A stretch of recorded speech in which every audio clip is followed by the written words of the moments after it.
My name is Joe Shaw. I'm 83 years of age and I'm a resident of Greenleaves Retirement Village in Upper Mt Gravatt, Brisbane, which is owned by Stockland.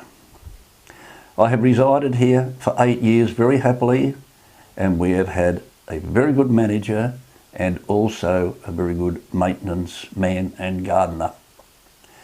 In December last year, a new manager was appointed. Her name is Jenny Irwin.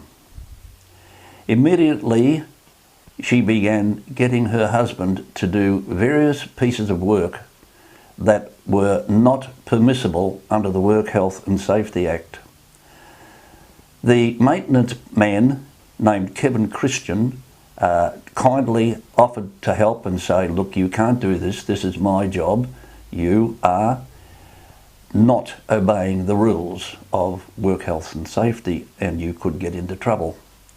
After a few of these incidents, Jenny Irwin took umbrage at it and decided that she was going to teach Kevin Christian, who was the boss here. She started in a situation whereby she caused him the greatest humiliation, intimidation, bullying and harassment. He was forced to go and see her in the office every day at 9:20 a.m. in the morning and at 3:20 in the afternoon, where she would close the door, would not open it, would not talk to him, would not tell him when she was leaving, or would not be available when she was in Sydney, when she was going to another village. Kevin Christian always helped every person in this village, and he would fix up hoses, put in lights, help with garden, always cooperating. If batteries were needed in clocks, and Jenny Irwin prevented him from doing that. She gave him a terrible time with this harassment, and we would see him standing outside the door, waiting in a humiliating situation. On the 12th of March in 2013, Jenny Irwin was in Sydney at a meeting. She then saw the Human Resources Manager named Sharon Dolan, and she made false statements and false claims to Sharon Dolan, which were endorsed in part by Aileen Stewart, an area manager. Without any knowledge of this, Kevin Christian was served with a notice of interview the following afternoon at 1:30. This notice of interview contained the challenge, the command, that Kevin was to appear at an interview at 9:30 a.m. the following morning. He was to face ongoing concerns regarding failure to obey management instructions. Feedback was provided by the village stakeholders. He was not permitted to bring a solicitor with him, and he was going to be penalised. He asked me what he should do, and I immediately had one look at this and knew it was a frame-up, because these things had not happened. He went to see his doctor because of the ongoing concerns that have been happening previously for 4 months, this harassment, etc. The doctor discovered that he was suffering from panic attack and anxiety attack due to this workplace harassment. He then was given sick leave and filled in a workers' compensation claim as provided by the doctor, and he attended workers' compensation. 2 days after that supposed interview, Kevin Christian rang me and said that he was suicidal. I then went immediately down to the office to see the manager, Jenny Irwin, and asked for his address because he'd asked me to help him. He was suicidal. I didn't know his address. I wasn't a personal friend of his. She refused to give me the address. And she said, "You are not to go." And then she started to ring Sharon Dolan, who had compiled this letter with her, and then Aileen Stewart, who had also been part of the composition of this letter. I stormed out and went and spoke to the chairman here of the committee. He knew where Kevin lived and we drove out there.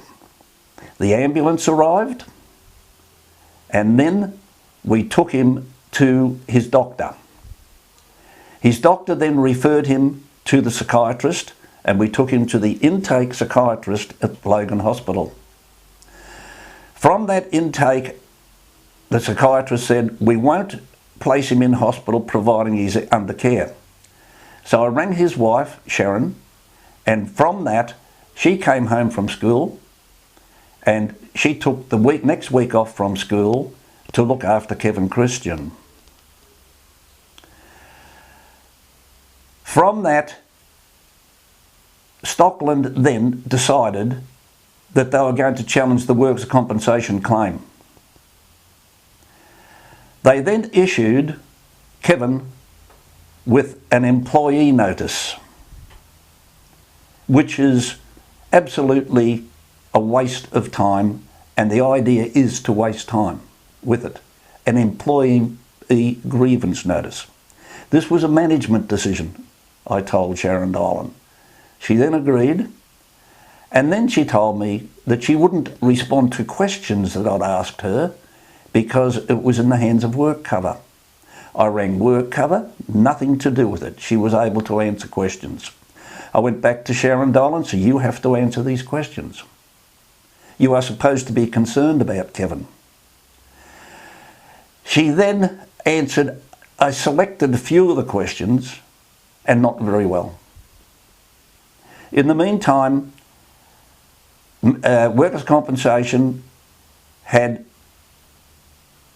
tested the claim and Stockland put every impediment possible in to denying that it happened with the management of Jenny Irwin and at the Stockland workplace. It failed and he was granted workers' compensation. Following that, we asked for the removal of Jenny Irwin from this village as the manager, as she had caused these problems. Stockland sent up Anna Learmonth, the manager for operations, and also Louise Roach. And they held a meeting here and still refused to answer the questions regarding these charges and claims in the notice of interview. This notice of interview said there were ongoing concerns. So we asked Anna Learmonth to get Jenny Irwin to tell us what were these ongoing concerns. There were no ongoing concerns. It was finally agreed. There were no ongoing concerns.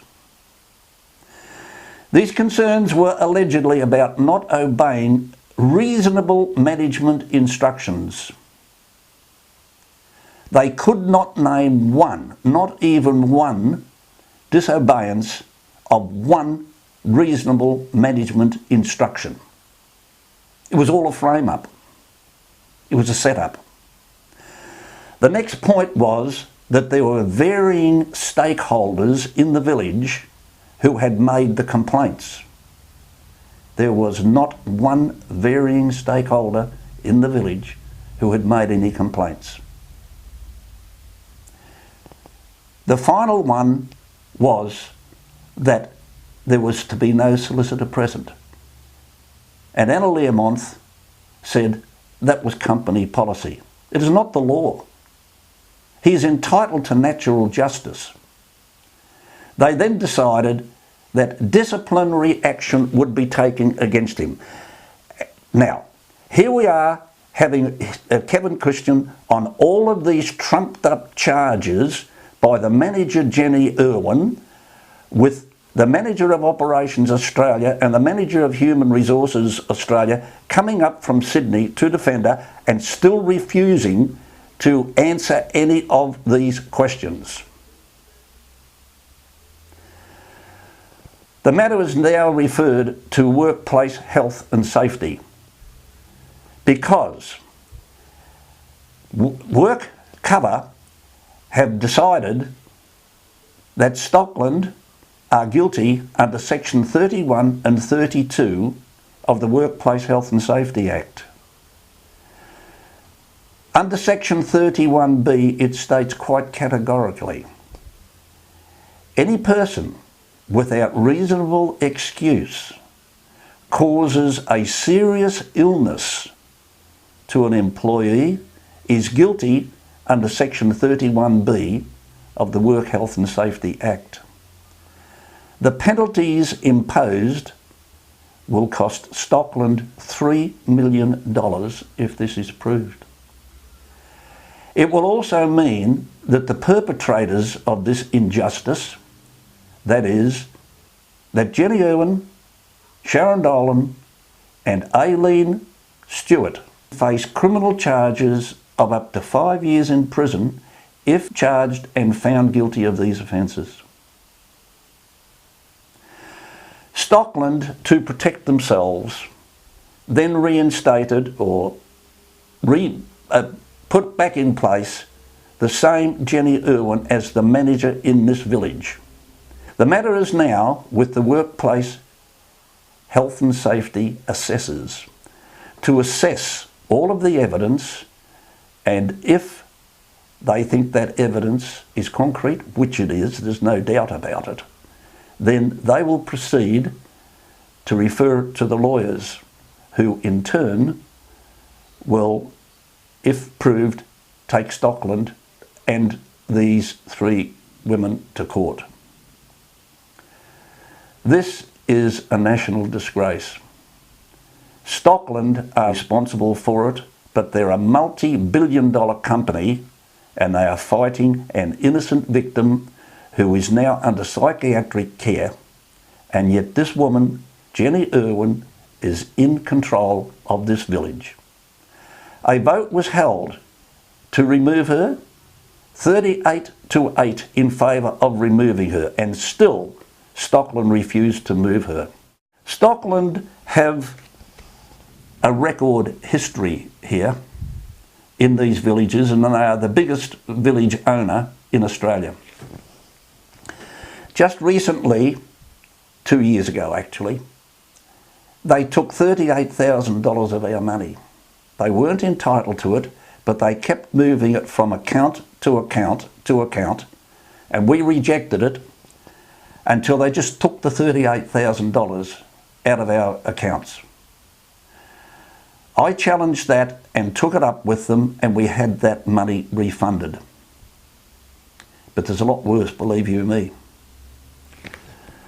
The Chief Solicitor of Stockland, his name is Clayton Severino, and he came up to this village to tell us how good leasehold was and that he was going to change every sale into leasehold and remove our strata title and our body corporate rights.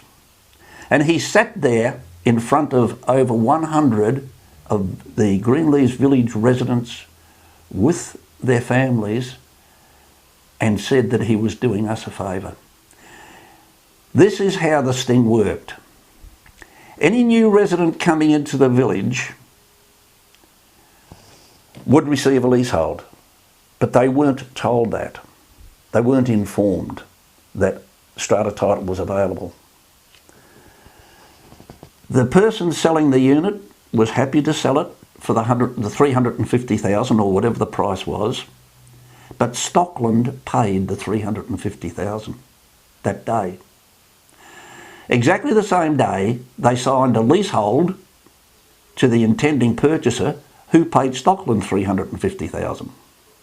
So Stockland then retain the body corporate and the strata title, freehold title, to the block of land on that unit.